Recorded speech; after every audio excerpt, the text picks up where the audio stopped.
안녕하세요. 그림 그리는 알베르키입니다. 키의 방에 오신 것을 환영합니다. 한 주 동안 건강하게 잘 지내셨는지요? 오일 파스텔 그림 방송 키의 방이 구독자 100명을 달성하였습니다. 제 작업을 기록하는 것과 동시에 한 사람에게라도 저의 그림을 보여줄 수 있다면 좋겠다는 생각을 했는데 구독자 100명이 되었다는 게 너무 신기하고 기쁘기만 합니다. 저의 영상을 관심있게 봐주신 분들과 구독해주신 분들께 진심으로 감사드립니다. 이렇게 유튜브에서 축하 메일도 보내줍니다. 저는 녹음된 제 목소리를 별로 좋아하지 않았는데요. 제 모습이 담긴 영상은 또 얼마나 부끄러웠는지 모릅니다. 그래도 마음을 먹고 첫 번째 영상을 찍고 두 번째, 세 번째 영상을 공개하다 보니 제법 부끄러움이 조금은 줄어든 것 같습니다. 오늘도 늘 하던 대로 오일 파스텔을 이용해 그림을 그려볼 텐데요. 그럼 바로 2020년 5월 2일 키위의 방 14번째 영상을 시작하겠습니다. 할 일이 남아있을 때는 시간이 얼마나 빨리 가는지 모르겠습니다. 지금 이 순간에도 언제 또 시간이 이렇게 되었나 이런 생각하시는 분들이 분명 계실 것이라 생각합니다. 프로는 그 분야의 일을 얼마나 완성도 있게 해내는지가 중요하겠지만 약속한 시간, 약속한 날짜에 맞춰 일을 잘 끝내는, 즉 마감을 잘하는 사람이라는 생각이 듭니다. 저도 드디어 마감이라는 게 생겼습니다. 바로 이 유튜브 그림 방송 키위의 방입니다. 어쩔 수 없이 하는 마감이 아닌 스스로의 약속을 실행해 나간다는 점에서 더 큰 의미를 가지고 있습니다. 저는 많은 시간을 수동적으로 살아왔는데 사실 시간에 맞춰서 출근을 하고 누군가 시켜서 하는 일이 스스로 하고자 하는 일을 하는 것보다 쉬운 편입니다. 내 일을 하고 싶지만 시간과 비용, 환경을 계산하면서 오랜 시간이 지나도 시작하지 못했습니다. 그런데 요즘 들어 느끼는 것은 모든 것이 게으름에 대한 핑계였다는 생각이 듭니다.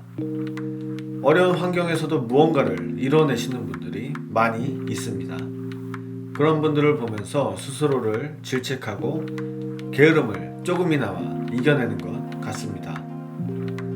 어떤 대회에서 상을 받거나 시험에서 좋은 성적을 받거나 큰일을 성사시키는 성과를 이루어낸다면 더없이 좋겠지만 그 전에 스스로의 약속을 지켜내는 것부터 작은 성취감을 얻고 진짜 성장을 한다는 느낌이 듭니다. 지금의 생활이 불평불만 없이 괜찮다면 스스로의 약속, 게으름이나 성장에 대해서 생각할 필요는 없습니다. 하지만 가끔 위험한 보상심리가 문제가 됩니다. 저로 예를 들자면 나는 꽤 오랫동안 그림을 그려왔는데 인정도 못 받고 여자친구 하나 없고 먹고 싶은 것도 못 먹고 사고 싶은 것도 못 사고 저와 비슷한 나이의 유명한 작가들을 보면서 저런 건 진정한 예술이 아니야. 나도 제대로 마음먹으면 더 잘할 수 있어. 라는 생각을 가졌고 사회의 시스템이 잘못되었다느니 헬조선이니 마지막에는 왜 나는 부유하게 태어나지 않았나. 부유한 집에 자식으로 태어났다면 하고 싶은 일 다 하면서 성공할 수 있었을 텐데 하고 부모를 원망하는 최악의 생각까지 하게 되었습니다.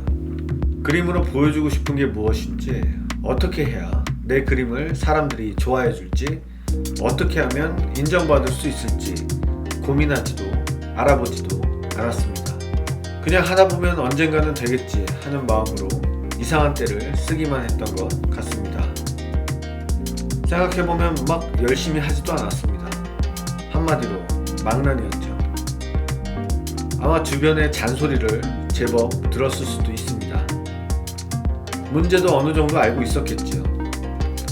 하지만 이미 머릿속이 꼬인 대로 꼬인 상황에서는 누구의 조언이나 잔소리는 들리지 않습니다. 혹시 누군가 이런 안 좋은 상황에 있다면 깨닫고 나아지는 시간이 더 빨라질 수 있겠다는 마음에 참 못났지만 솔직하게 느껴온 것들을 이야기해봅니다. 스스로 망난이라는 것을 깨닫는 시간이 좀 걸리기는 했지만 지난날을 깊이 반성하고 진심으로 조금 더 나은 모습을 꿈꾸다 보니 그림도 조금 더 열심히 그리게 되었고 정말 좋은 작업을 하기 위해 많은 생각을 하게 되었습니다. 물론 경제적인 부분도 신경 써야 하겠죠. 앞으로 저는 몇 점의 그림을 그려낼 수 있을까요? 남은 시간 동안 잘 되었든 안 되었든 책임감을 가지고 제 인생의 프로가 되어보려고 합니다. 그림이 완성되었습니다. 혼란스러운 또는 방황하는 어떤 과정 같은 것을 표현하려고 했습니다. 누군가는 그 과정이 단축될 수도 있고 어쩌면 더 늘어날 수도 있겠죠. 이번 영상은 조금 TMI이긴 하지만 보상심리의 안 좋은 예를 꼭 이야기하고 싶었습니다. 공부를 하거나 업무 향상을 위해 분위기 좋은 카페를 가거나 현재 있는 공간의 인테리어를 바꾸기도 하는데 마음가짐부터가 시작이라는 생각이 듭니다. 깨닫고 행동하는 것, 모두가 인생의 프로가 되시기를 바라면서 이번 영상을 마치도록 하겠습니다. 저희 영상을 끝까지 봐주셔서 진심으로 감사합니다. 건강한 일주일이 되시기를 바라면서 다음 시간 새로운 영상으로 찾아뵙겠습니다. 안녕히 계세요.